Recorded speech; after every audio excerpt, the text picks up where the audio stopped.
శ్రీమాత్రే నమః. శ్రీ గురుభ్యో నమః. మన ఛానల్ ప్రేక్షకులందరికీ కూడా నమస్కారం అండి. కార్తీక మాస శుభాకాంక్షలు.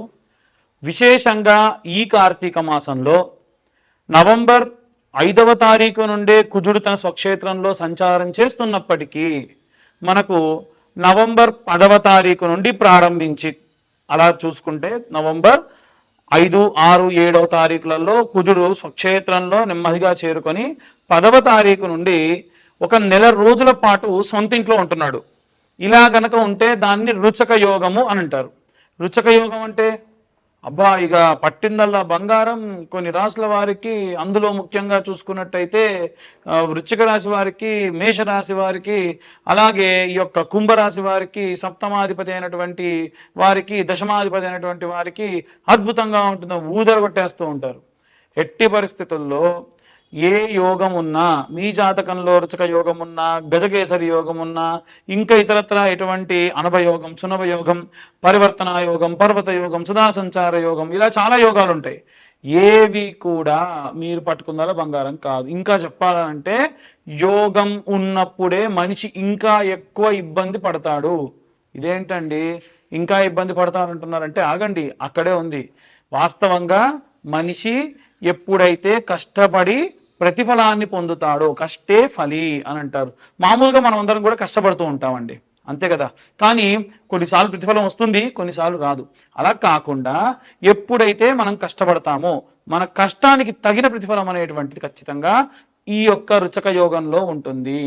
ఈ రుచక యోగంలో భాగంగా ద్వాదశ రాశుల వారికి ఎలా ఉండబోతుంది, కష్టపడినటువంటి కష్టానికి ఏ ఏ రాశుల వారికి ప్రతిఫలం వస్తుంది, ఏ ఏ రాశుల వారు ఎంత కష్టపడ్డాగా అలాగే ఉంటారు అనేటువంటి విషయాన్ని ఇప్పుడు మనం తెలుసుకుందాం. తదుపరి కుంభరాశి. కుంభరాశి వారికి సంబంధించి ఉన్నటువంటి రుచక యోగం ఎలా ఉండబోతుంది అనే విషయాన్ని ఇప్పుడు తెలుసుకుందాం. ఫస్ట్ ఆఫ్ ఆల్ అందరూ తెలుసుకోవాల్సింది ఏంటంటే కుంభరాశి వారికి రాహువు తన యొక్క స్వక్షేత్రంలో ఉన్నాడు. అది పాపగ్రహం. ఎక్కడున్నాడు? పాపగ్రహం యొక్క ఇంట ఉన్నాడు. సో వీరికి ఏ లగ్నంలో రాహు ఉంటే బూజింగ్ అనేటువంటిది ఎక్కువగా ఉంటుంది. శరీరం బూజింగ్ అంటే ఎక్కువ శాతం బూజింగ్ అనే పదానికి అర్థం ఏంటంటే మత్తుతో కూడుకున్నటువంటి క్రియలు ఎక్కువ చేస్తూ ఉంటారు. సో అది ఖచ్చితంగా జరుగుతుంది, దాంట్లో డౌట్ లేదు. ఇక వీరికి దశమ స్థానం, లాభం వచ్చే చోట కుజుడు కూడా పాపగ్రహం, ఆయన కూడా దశమ స్థానంలో ఉన్నాడు. ఇక్కడ బుధుడితో కలిసి ఉన్నాడు. సో ఒక నిబద్ధతతో కూడినటువంటి అలవాట్లతో ఉంటారు వీళ్ళు. అంటే డ్రింక్ చేసేవారు చేస్తారు, స్మోక్ చేసేవాళ్ళు చేస్తారు, దానికంటూ టైం పెట్టుకుని ఆ టైంలో చేస్తారు. పనే వీళ్ళ పని మాత్రం అలాగే చేస్తూ ఉంటారు.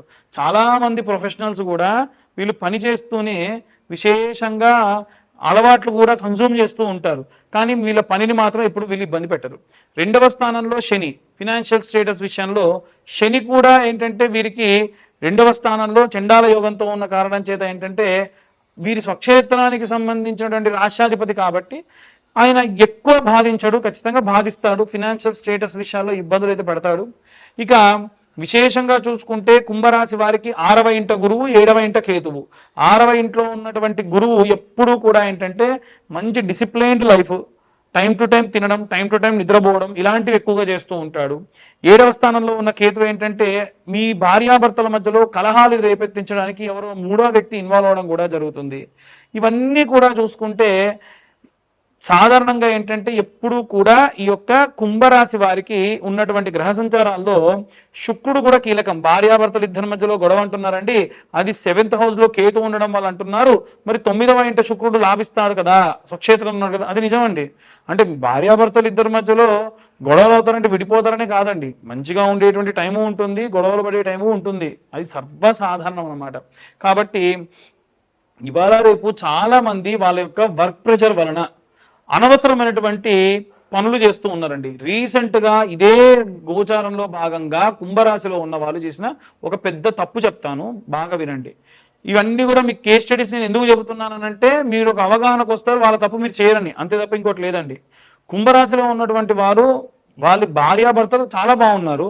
వాళ్ళ ఆఫీస్లో ఉన్న కొలీగ్తోని ఎక్కువగా ఇంటిమేట్గా మాట్లాడుతూ ఉన్నాడు, అంతే, ఏం చేయట్లేదు. తను క్లోజ్గా మాట్లాడతాడు, పర్సనల్ విషయాలు తెలుసుకుంటాడు, వీళ్ళ ఇంట్లో జరిగేటువంటి పర్సనల్ విషయాలు షేర్ చేసుకుంటాడు, కాస్త చనువుగా ఆ చెప్పవే అనేటువంటి భావజాలంతో మాట్లాడతాడు. అంతకు మించి ఇంకేమీ లేదు.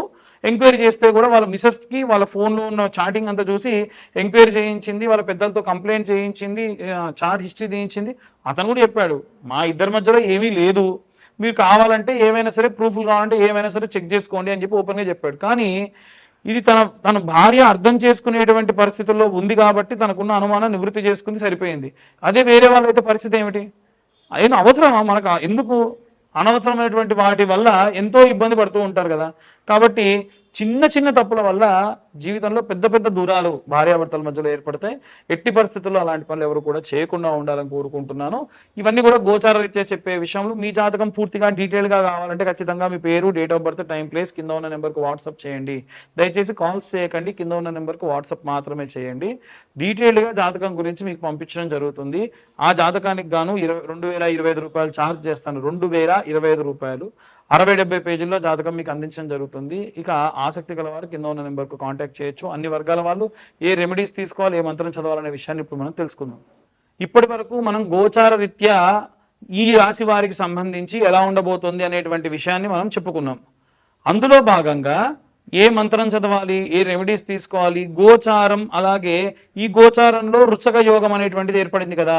రుచక యోగం అంటే ఏం లేదండి, కుజుడు సుబ్రహ్మణ్యేశ్వర స్వామి అంశ, ఆయన స్వక్షేత్రంలోకి వెళ్ళాడు అనమాట. వెళ్ళినప్పుడు సర్ప సంబంధిత దోషాలు ఉన్నవారు కానివ్వండి, సర్ప సంబంధిత దోషములతో ఉండి సంతానం లేని వారు కానివ్వండి, సర్ప సంబంధిత దోషములతో ఉన్న వాళ్ళు వివాహం కాని వాళ్ళు కానివ్వండి, ఇప్పుడు నేను చెప్పే రెమెడీస్ పాటించడం వలన సర్పదోషములు, కుజదోషములు పోగొట్టుకుంటారు. ముఖ్యంగా ఇది కార్తీక మాసం కాబట్టి స్కాంద పురాణం నిత్యం వినండి. కనీసం ఒక 11 సార్లు పూర్తి చేయండి వినడం ఈ యొక్క స్కాంద పురాణం. దీని వలన సగం దోషం పోతుంది కుజదోషం ఉన్న వాళ్ళకి. Point number 1. పాయింట్ నెంబర్ 2 ఏమిటి అని అంటే, మీరు నవనాగ మంత్రం చదవాలి. ఆ నవనాగ మంత్రం ఏంటో చెబుతున్నాను, మరొకసారి అందరూ కూడా నాతో పాటు రిపీట్ చేయొచ్చు, లేదా మీరు 2 సార్లు చెప్తాను, రాసుకోండి ఆ మంత్రాన్ని. ఆ మంత్రం ఏమిటంటే, అనంతం వాసుకిం శేషం, అనంతం వాసుకిం శేషం, పద్మనాభంచ కంబలం, పద్మనాభంచ కంబలం, శంఖపాలం ధృతారాష్ట్రం, శంఖపాలం ధృతారాష్ట్రం, తక్షకం కాళియం తదా, తక్షకం కాళియం తదా. శివుడి మెడలో ఉండేటువంటి సర్పం, వాసుకి దగ్గర నుండి విష్ణుమూర్తి కింద ఉండేటువంటి సర్పం, పద్మనాభుడి వరకు కూడా విశేషంగా ఈ యొక్క నవనాగులు, వీరిద్దరి మధ్యలో ఇంకా 7 సర్పాలు ఉంటాయి. వీటన్నిటికీ పైన ఒక సర్పం, కింద ఒక సర్పం, ఏకాదశ సర్పములు ఉంటాయి. కానీ 9 సర్పముల యొక్క నామములు పఠించిన చేత మీకు సర్పదోషములు ఏమున్నా పోతాయి. నిత్యం 11 సార్లు చదవాలి. కార్తీక మాసంలో మనకు రుచయోగ యోగం ఉన్నప్పుడు చదివితే ఇంకా విశేషమైన సత్ఫలితం ఉంటుంది. మరొకసారి ఆ మంత్రం చెప్తాను చూడండి. అనంతం వాసుకిం శేషం, పద్మనాభంచ కంబలం, కంబలం శంఖపాలం ధృతారాష్ట్రం, తక్షకం కాళియం తదా. ఒకవేళ నేను చెప్పేటువంటిది రాసుకోవడం ఇబ్బంది అవుతుంది, నేను పాస్ చేసుకొని గట్రా రాసుకోలేను అనుకునేటువంటి వాళ్ళు ఏం చేయండి అంటే, మీరు గూగుల్లో నవనాగ మంత్రము, నవనాగ స్తోత్రము అని కొట్టినా కానీ విశేషంగా వస్తుంది. ఇక మరి మంత్రం చెప్పారు, బాగానే ఉంది, రెమెడీస్ ఏంటి అని అంటారు.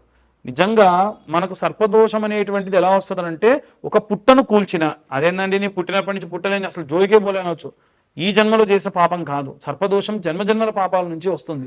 గత జన్మలో, అంతకు ముందు జన్మలో మీరే మీ తాత ముత్తాతల రూపంలో ఉండి, అప్పట్లో విపరీతమైన సర్పాలు ఉండేవి కాబట్టి వాటిని సంహరించడం కానీ, పుట్టలు కూల్చడం కానీ ఆ దోషానికి కారణమవుతుంది. కాబట్టి పుట్టమన్ను అనేటువంటిది ఉంటుంది. కాబట్టి ఈ యొక్క రుచక యోగం ఉన్నటువంటి కార్తీక మాసంలో ప్రారంభం చేయండి. ఒక మంగళవారం నాడు ప్రారంభించండి. ప్రారంభించి ఏం చేయాలనంటే, పుట్టమన్ను తీసుకెళ్ళి ఎక్కడ పుట్టలుంటే అక్కడ పుట్టమన్ను వేయండి, పాలు కూడా పోయండి. అదేంటండి పుట్టమన్ను పోసి పాలు పోస్తే ఏమవుతుంది అనేటువంటి సందేహం రావచ్చు. సర్వసాధారణంగా వచ్చేటువంటి సందేహమే. పాలు ఏమన్నా పాములు తాగుతాయా నోరు తెరిచి అని అడిగే వాళ్ళు ఉంటారు. పాము పాలు తాగదు.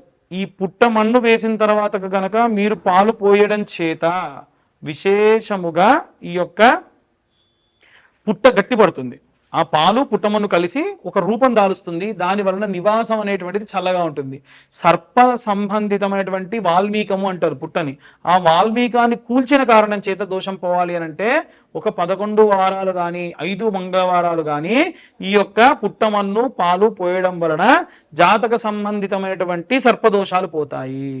కాబట్టి ఇంత వివరంగా మీకు చెబుతున్నాను, అర్థం చేసుకోండి. అక్కడికి వెళ్ళి కూడా ఇదే మంత్రం, అనంతం వాసుకిం శేషం, పద్మనాభంచ కంబలం, శంఖపాలం ధృతారాష్ట్రం, తక్షకం కాళియం తదా. మీకు ప్రదక్షిణ చేసే అవకాశం ఉందనుకోండి, మానసాదేవి స్తోత్రం అని ఉంటుంది. ఆ మానసాదేవి స్తోత్రాన్ని కూడా పఠించవచ్చు. ఇక చాలా మందికి ఉండేటువంటి సందేహం ఏంటంటే, మాకు పితృదోషాలు ఉన్నాయి, సర్పదోషాలు ఉన్నాయంటే, పితృదోషం ఉన్న వాళ్ళకి ఈ మధ్య కాలంలో బస్ యాక్సిడెంట్స్ అయిన తర్వాత నుంచి మేము ఎట్టి పరిస్థితుల్లో కూడా మేము టూర్ ఆపరేషన్స్ చెయ్యట్లేదు. కాబట్టి మీరు సొంతంగా మీరు ట్రాన్స్పోర్టేషన్ త్రూ గోకర్ణం వస్తే వచ్చిన తర్వాతకి మిమ్మల్ని రిసీవ్ చేసుకోవడం, మీకు ఫుడ్ అకామిడేషన్ అన్నీ కూడా పుణ్యాశ్రమం ఈ యొక్క రాజగోపాల్ గురువు గారి యొక్క ఆశ్రమంలో పూజాది క్రతువులన్నీ నిర్వహించడం జరుగుతుంది. మీకు ఫుడ్, అకామిడేషన్, అలాగే పూజ సామాగ్రి అన్నీ కూడా మేమే అకామిడేట్ చేయడం జరుగుతుంది. ఇవన్నీ కూడా ఏంటంటే గోకర్ణ క్షేత్రంలో పుణ్యాశ్రమంలోనే చేయడం జరుగుతుంది. కాబట్టి చాలా మంది 12,000 కదండి అక్కడికి వెళ్తే మీరేంటి 21,000 అంటున్నారు. అక్కడ పూజా సామాగ్రికి 12,000, పూజకు 12,000. మేము చెప్పేది రెండు కలిపి, ఫుడ్ అకామిడేషన్ కలిపి మీకు మొత్తం పూజ పూర్తయి అక్కడికి వెళ్ళేంత వరకు కూడా 21,000 రూపాయలు ఛార్జ్ చేస్తాము. అక్కడ జరిగే పూజలు గణపతి పూజ, వసురుద్ర ఆదిత్య స్వరూపంలో ఉన్నటువంటి ఆవాహన, మోక్షనారాయణ ఆవాహన, మోక్షనారాయణ హోమము, తిలా హోమము, ప్రాయోచిత్త తిలా హోమము, అలాగే మోక్షనారాయణ బలి, త్రిపండీశార్థము, పంచమ పిండాలు, దశమ పిండాలు, అలాగే సముద్ర స్నానము, ఇవన్నీ కూడా ఏంటంటే ఈ పూజలో భాగంగా చేస్తారు. పితృదోషం ఉన్న వాళ్ళు ఇలా చేయించుకోవచ్చు. సర్పదోషం ఉన్న వాళ్ళు ఇప్పుడు నేను చెప్పినటువంటి రెమెడీ పాటించవచ్చు.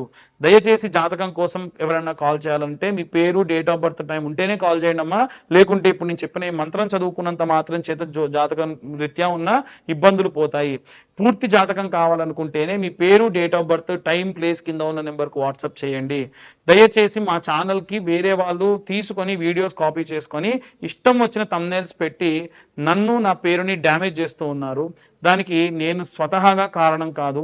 ఎట్టి పరిస్థితుల్లో ఈ ఛానల్ థంబ్నెయిల్కి, వీడియోకి సంబంధం లేదన్న భావం వస్తే ఆ ఛానల్ని రిపోర్ట్ చేయండి. నన్ను మాత్రం టార్గెట్ చేసి కాల్స్ చేసి ఇబ్బంది పెట్టొద్దు. సర్వే జనా సుఖినో భవంతు. స్వస్తి.